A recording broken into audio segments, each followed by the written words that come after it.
Hello trading நண்பர்களுக்கு வணக்கம். காலையில் நான் வந்து ஒரு ப்ரீ மார்க்கெட் ரிப்போர்ட் போட்டிருந்தேன். அந்த தம்ப்நெயிலே வந்து க்ளோசிங் ப்ரைஸ் நேற்றுக்கான yesterday closing price is important அப்படின்னு தம்ப்நெயிலே வச்சுருந்தேன். இதை எத்தனை பேர் பார்த்தீங்க அப்படின்னு தெரியல. அதில் வந்து என்னுடைய வியூ என்ன, பட் க்ளோசிங் ப்ரைஸ் வந்து ரொம்ப ரொம்ப இம்பார்ட்டன்ட். அதாவது நேற்றையோட க்ளோசிங் ப்ரைஸ் ரொம்ப இம்பார்ட்டன்ட் அப்படின்னு சொல்லியிருந்தேன். பாருங்கள், நேற்று க்ளோசிங் ப்ரைஸ் இதுதான் 23,380 ஹிட் ஆச்சு. ரிஜெக்ஷன், மறுபடியும் ரிஜெக்ஷன், அப்புறம் வந்து க்ளோசிங் ப்ரைஸ் மேலே போயிடுச்சு. க்ளோசிங் ப்ரைஸ் மேலே போனால் ஃபஸ்ட்டு டார்கெட், நான் இதை வந்து ஃபிபோனாச்சி ரீட்ரேஸ்மெண்ட் அப்படின்னு சொல்லியிருந்தேன். 2 ரீட்ரேஸ்மெண்ட், இது வந்து ஒன்று, இன்னொரு வந்து மேலே ஒரு ரீட்ரேஸ்மெண்ட், 2 ரீட்ரேஸ்மெண்ட்.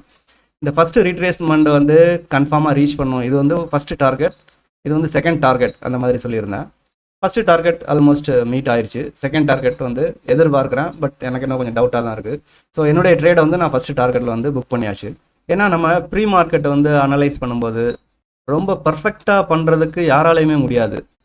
பர்ஃபெக்ஷன் வந்து அக்யூரேசி வந்து எப்போ இன்க்ரீஸ் ஆகும் அப்படின்னா, நம்ம எவ்வளோ வாட்ச் ஹவர்ஸ் ஸ்க்ரீனுக்கு முன்னால் எவ்வளோ நாள் எவ்வளோ நேரம் நம்ம வந்து இருந்திருக்கோம் அப்படின்றத பொறுத்து இம்ப்ரூவ் ஆகலாம். ஸோ நேற்றுடைய மார்க்கெட்டை நான் பார்க்கும்போது இந்த க்ளோசிங் ப்ரைஸ் வந்து எனக்கு வந்து ரொம்ப ரொம்ப இம்பார்ட்டண்ட்டாக தெரிஞ்சுது. அதுக்கு ஒரு 2 ஃபஸ்ட்டு க்ளோசிங் ப்ரைஸ், ரெண்டாவது ப்ரீவியஸ் டேயோட வேல்யூ ஏரியா லோ, அது ஒரு ரீசன். இன்னொரு ரீசன் வந்து நேற்று எஃப்ஐஐ நிறையா செல் பண்ணிட்டாங்க. டிஐஐஸ் வந்து நம்ம டொமஸ்டிக் இன்ஸ்டிடியூஷனல் இன்வெஸ்டர்ஸ், அவங்க தான் வந்து மியூச்சுவல் ஃபண்டெல்லாம் ரன் பண்ணுறவங்க. அவங்க வந்து மார்க்கெட்டை இதுக்கு கீழே விட மாட்டாங்க. ஏன்னா அது அவங்களுக்கே ஒரு பெரிய ப்ராப்ளம்.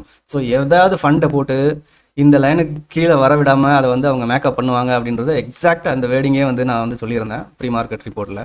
ஸோ இந்த க்ளோசிங் ப்ரைஸ் இம்பார்ட்டன்ட்னு சொல்லியிருந்தேன். ஃபஸ்ட்டு ரிஜெக்ஷன் ஆச்சு, நான் வெயிட் பண்ணேன். இது கிராஸ் பண்ணணும் அப்படின்னு நினச்சேன். Target 1 and target 2. டார்கெட் 1 வந்து ஆல்மோஸ்ட் ரீச் ஆயிடுச்சு. 2 வந்து ரீச் ஆகலாம், மேபி ஹாஃப் வேல வரலாம், ஆனால் ரீச் ஆகும்னு தான் நான் நினைக்கிறேன். ஸோ என்னுடைய ப்ரீ மார்க்கெட் அனாலிசிஸ் பார்க்குறவங்க நிறையா லேர்ன் பண்ணிக்கலாம்.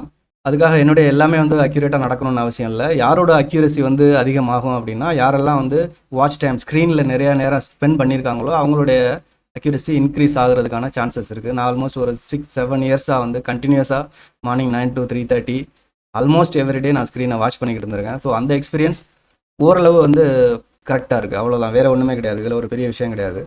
ஏன்னா மார்க்கெட்டோட மூமெண்ட்ஸ் அண்ட் மார்க்கெட்டோட சைக்காலஜி ஒன்று இருக்கு இல்லையா, அது வந்து ஒரே மாதிரியே நடந்துக்கிட்டு இருக்காது. அது வந்து கீப் ஆன் சேஞ்சிங், மாறிக்கிட்டே தான் இருக்கும். ஸோ நம்ம கண்டினியூஸாக அதை ஃபாலோ பண்ணிக்கிட்டு இருக்கும்போது நம்ம அதை கூட அடாப்ட் ஆகிக்க முடியும். அதுதான், வேறு ஒன்றுமே கிடையாது. நம்ம கண்டினியூஸாக மார்க்கெட்லேயே டைம் ஸ்பெண்ட் பண்ணிக்கிட்டு இருக்கும்போது இப்போ வந்து மார்க்கெட்டோட பிஹேவியர் எப்படி இருக்குது அப்படின்ட்டு நம்ம ஈஸியாக அடாப்ட் ஆகிக்கலாம். இந்த சேஞ்சஸ் வந்து இப்போ தான் ஒரு 4-5 வருஷமாக தான் நடந்துகிட்டு இருக்கு. இதுக்கு முன்னாலெலாம் வந்து 2020க்கு முன்னால எல்லாம், நான் ஒரு சின்ன எக்ஸாம்பிள் மட்டும் சொல்கிறேன். 2018 and 19 அந்த டைம்லலாம் வந்து நிஃப்டி எக்ஸ்பைரி வந்து தேர்ஸ்டே. நான் அப்போ வந்து ஃபுல் டைம் ட்ரேடர் கிடையாது, நான் ஒரு பிஸ்னஸ் பண்ணிக்கிட்டு இருந்தேன். ஃப்ரைடே மார்னிங் மார்க்கெட் ஓப்பன் ஆனோன்னே ஒரு அயன் கவுண்டர் ஒன்று எடுப்பேன். அதாவது அடுத்த மணிலேருந்து ஒரு செல், மேலே ஒரு கால் செல், கீழே வந்து ஒரு புட் செல், அதுக்கு கீழே வந்து ஒரு ஹெட்ஜிங், அதே மாதிரி மேலே ஒரு ஹெட்ஜிங். இதை பண்ணிவிட்டு ஆல்மோஸ்ட் நான் மறந்துடுவேன் நெக்ஸ்ட் வீக் தேர்ஸ்டே வரைக்கும். நடுவில் டைம் கிடைச்சா மட்டும்தான் ஓப்பன் பண்ணி பார்ப்பேன். சாலிடாக வந்து அப்போ வந்து ஒரு 2 லாட் எடுப்பேன். 2 lot short, 2 lot bottom short, அதே மாதிரி ஹெட்ஜிங் சேம் குவான்டிட்டி, அந்த ரேஞ்சில் எடுப்பேன். அப்போ வந்து லிவரேஜ் வந்து நிறையா கிடைச்சதுனால ஆல்மோஸ்ட் அந்த பொசிஷன் எடுக்கிறதுக்கு எனக்கு சரியாக ஞாபகம் இல்லை. மேபி ஒரு 1.5 லட்ச ரூபா, இல்லைன்னா அதிகபட்சம் ஒரு 2 லட்ச ரூபாய்க்குள்ளே அந்த பொசிஷன் எடுக்க முடியும். அதுவே அதிகம் தான், எனக்கு சரியாக ஞாபகம் இல்லை. பட் 1 வீக் நான் அதை மானிட்டரே பண்ண மாட்டேன், நடுவில் சும்மா ஜஸ்ட் மட்டும் பார்த்துக்குவேன். எண்ட் ஆஃப் த வீக் பார்த்தீங்கன்னா 8,000லேருந்து 10,000 ருபீஸ் வந்து சாலிடாக ப்ராஃபிட் கிடச்சிக்கிட்டே இருக்கும். எவ்ரி வீக் இது நடந்துக்கிட்டே இருக்கும். எப்போ அது வந்து அந்த டைமில் லக்கிலி நான் பண்ணும்போது அந்த மாதிரி பெரிய ஈவெண்ட் எதுவும் நடக்கலை. பெரிய பிக் கேப் டவுன் அந்த மாதிரி எனக்கு பெரிய லாஸ் வரல. பட் அது வந்து சேஃப் கிடையாது, அது ரியலி ரிஸ்கி. ஏன்னா நான் மார்க்கெட்டே பார்க்காம ஜஸ்ட் தேர்ஸ்டே எடுத்து வச்சுட்டு அப்புறம் அடுத்த தேர்ஸ்டே வரைக்கும் ஜஸ்ட் வெயிட் பண்ணுறது வந்து அது ஆக்சுவலாக சரியில்லை. பட் எனக்கு அந்த மாதிரி ஒரு இதுவும் நடக்கலை. ஸோ அப்போ உள்ள மார்க்கெட் ட்ரெண்ட் வேறு. இப்போ வந்து எவ்ரி 3 to 6 மந்த் வந்து மார்க்கெட்டோட ட்ரெண்டிங், அந்த பிஹேவியர் மாறிக்கிட்டே இருக்குது. ஸோ நம்ம வந்து கண்டினியூஸாக மார்க்கெட்டை வாட்ச் பண்ணுறது மூலமாக ஓரளவு மார்க்கெட் என்ன பண்ணும் அப்படின்ற ஒரு ரஃப்லி ஒரு ஐடியாவுக்கு வரலாம். அஃப்கோர்ஸ் 100% யாராலையும் மார்க்கெட் ப்ரெடிக்ட் பண்ண முடியாது. நேற்றுடைய ஐடியா படி எனக்கு வந்து இந்த க்ளோசிங் ப்ரைஸ் வந்து ரொம்ப இம்பார்ட்டண்ட்டாக தெரிஞ்சுது. அதை தான் நான் மார்னிங்லேயே வந்து போட்ட வீடியோலேயே தம்ப்நெயிலே அதை வச்சுருந்தேன். Yesterday closing price is important அப்படின்ற மாதிரி தம்ப்நெயிலே வச்சுருந்தேன். கரெக்டாக பாருங்கள், க்ளோசிங் ப்ரைஸ் ஒரு ரிஜெக்ஷன் மறுபடியும் ட்ரை பண்ணிச்சு.